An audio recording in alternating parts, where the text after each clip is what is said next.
Welcome to another episode of Simple Thoughts. Today I'm just going to be talking about Digimon versus Pokemon. Now see, I grew up on both Digimon and Pokemon, and honestly they were just a great part of my childhood. But the thing about it is, if you really had to give me that answer that question, which is better, in my mind, Digimon was better. Like, I just feel I had more of a connection to Digimon more. Like, with Pokemon, I grew out of it pretty fast. I played the games. Like me and my cousin, we had, like, the Game Boy Advance stuff, or the Game Boy Color, and we play it sometimes. But I noticed this much, I did not know what the fuck I was doing with Pokemon. Like, as I was playing, I was like, what the hell do I do here? How do I get the bike? What do I do here? And I constantly went to me, like, going back to my cousin asking, hey, how do I do this? How do I do that? So I ended up having more of a disconnect from it because that was just a problem with me. That was just kind of a real problem with it. Is that I just couldn't really get that into it, especially since the games were like turn based. But that's not the only reason. Like, the games alone weren't really the reason why I was into Pokemon. I watched like the cartoon too, like the original stuff. I watched Johto for a little bit. After that, I was like, I'm good. Like, the original, I used to have like the original Pokemon like on tapes and whatnot, and I used to watch the hell out of those tapes. But those were centered to just specific episodes. Like, I didn't have a whole smorgasbord of Pokemon episodes. It was just like maybe at most 9 episodes because they had like three to a tape.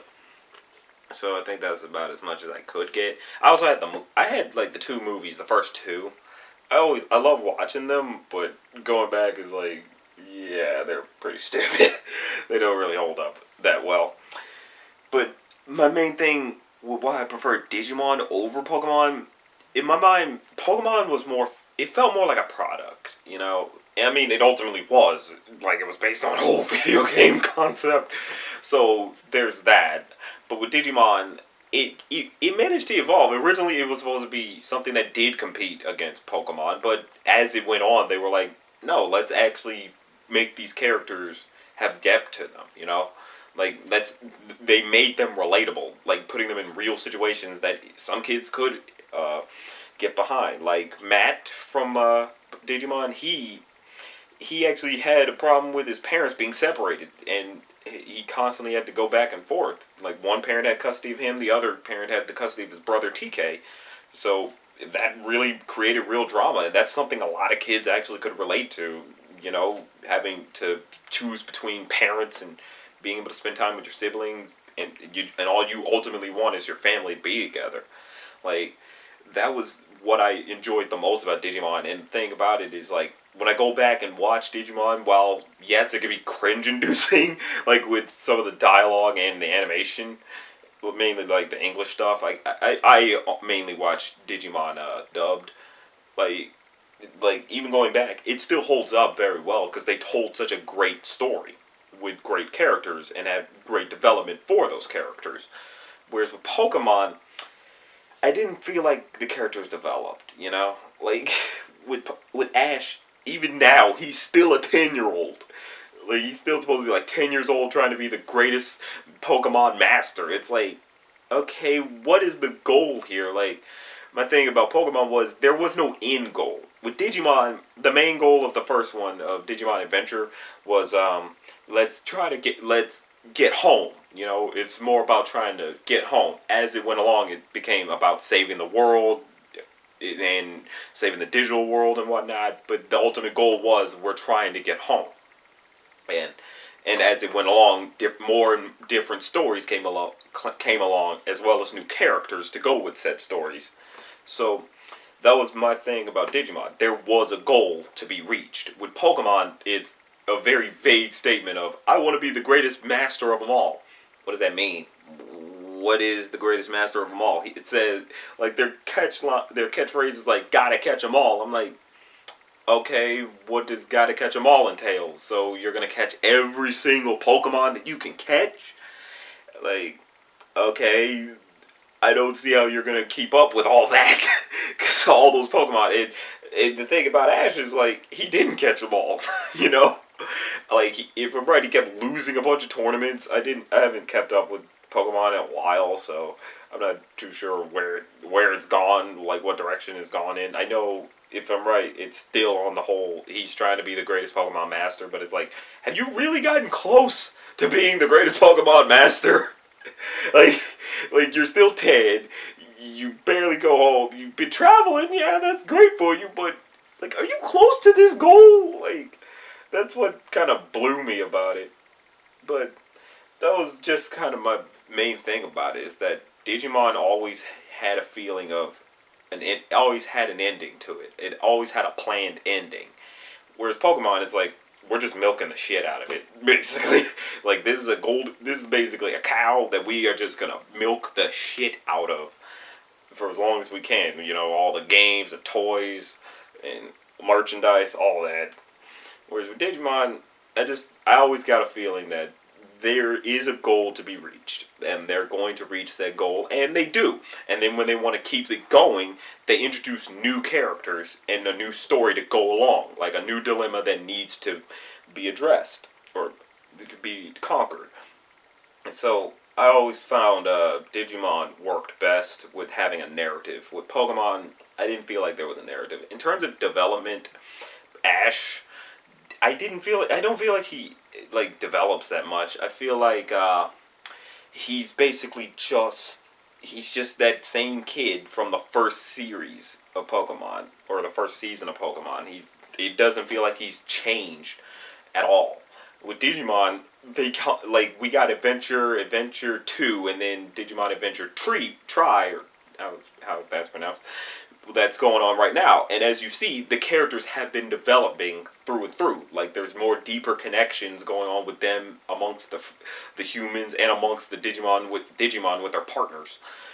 But with Ash, it's like he gets new. It's the same character. He still has Pikachu, obviously, but he gets a whole new smorgasbord of Pokemon, and it's like, okay, now he's got to build those connections, but I don't know how that's gonna really work out too well. So my thing about it was, I just liked the development better. Like, character development always worked best, because Pokemon, it was always revolved around Ash. That was my main problem, is that it's too revolved around Ash. Like, we get new characters, but they always gotta meet back up with Ash. I'm like, okay, with Digimon, yeah, we got, like, the new characters, like in Adventure 2, where we got Davis, Yoli, and all that, but they didn't revolve around the original team too much. They did need help from them to help guide them, but not so. But you didn't see them all the time. In fact, a lot of the time, the new guys would help them. Like, that's that's what I just felt like worked better, because Digimon just they had more compelling characters, honestly. Like, I remember these characters more, not because, oh, they looked cute, or they were just nice designed characters. It's more like these were characters that hit me on some type of level, on a more emotional level. Whereas with Pokemon, I just didn't feel as much. Like Brock, yeah, we make our jokes about him, but I don't feel as much a connection to Brock as you should. I didn't feel much of a big connection to Misty, and the same for, obviously, Ash. Like, they were characters that were kind of a means to an end, honestly. Another real thing I know, one thing, like, between me is this. If I had to choose between what to have, I would say, like, which would I prefer? A Digimon or a Pokemon? I gotta go with a Digimon. In my mind, a Digimon is so much better. Because, like, let's face it, a Digimon can talk to you. Uh, and and they can evolve whenever they want. You don't have to keep building them up and make them stronger, and then they become their next evolution, and then they're officially stuck like that. They can't go back. With the Digimon, they can revert back as much as they want. So that was my phase. Like, in my mind, Digimon was just, a Digimon is better to have. With Pokemon, okay, you got to get all these other Pokemon, and then the thing is, they work just like normal real pets. Like normal pets in reality, like normal animals. You can't really communicate with them that well. and there's always going to be some sort of miscommunication amongst you. So that was my main problem with Digimon, is that you just couldn't really connect with it as much as you wish you could. I mean, with Pokemon, that is. Like with a Pokemon, you get all these damn things, and now it's like, well, I gotta keep up with all these things, build a connection. I mean, yeah, people might come back and talk about, well, what about the big deep connection, like that episode in Pokemon where all his Pokemon crowded around him, where Ash was stuck in like an ice cave or so, and his Pokemon crowded around him to keep him warm. I'm like, yeah, that's nice, but in the long haul, like, which is better to take care of? Like, and also, like, think about it. Pokemon probably shit and poop. They probably piss and shit all over the floor. I mean, sure, you keep them in the little Pokeball, but it just sounds like they act just like normal animals. And I'm like, nah. When they Digimon, I just felt like it's much better of a thing to have because it communicates with you well. It speaks your language. All you have to do is just be its friend, basically. Just create a bond, and you're set, basically. Of course, it's like you gotta build strong bonds. You're gonna have problems here and there, but not as big a problem. And taking care of a Digimon doesn't seem like that big a doesn't seem like it would be that big a problem, honestly. Like if you had to do a test between a Digimon and Pokemon in terms of making it a model citizen, I'm guaranteeing you that Digimon would pass the test with like flying colors, whereas the Pokemon, that's gonna take you some time. So, but that's just me. Honestly, whichever you prefer, it's fine. Like, I may be harping on Pokemon. Honestly, I grew out of it. Digimon is the one thing I feel I can come back to no matter what, and it will still hold up. With Pokemon, it just kind of grew off of me. Like, I didn't play the games that much. I played the Game Boy Colors and some of the advanced stuff. I did not touch, like, any of the DS stuff. And I watched the show for a little, but as I got older, I was like, I just feel like this is not really going to go anywhere. With Digimon, I kept feeling like it's going to go somewhere. It kept me involved with the storyline. Like, there was an end goal to reach.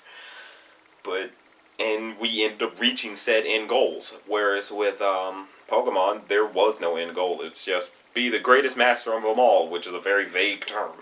With Digimon, it's always, let's defeat these evil dark masters. Let's defeat this great entity that's threatening our world. Stuff like that. Or we're trying to get back home. You know, it's always something simple enough to follow along with. And the journey itself is the more compelling, is where the more where the complexity comes in. With Pokemon, it's simple and it's just not really. It's not simple. It's just vague. That's the real thing, is that it's just very vague. With Digimon, I felt like I get more out of this than I do Pokemon. But honestly, that's just a thought. Now, if you like this video, like, comment, and make love to that subscribe button and tease that little bell. Bye. So you can rock this party.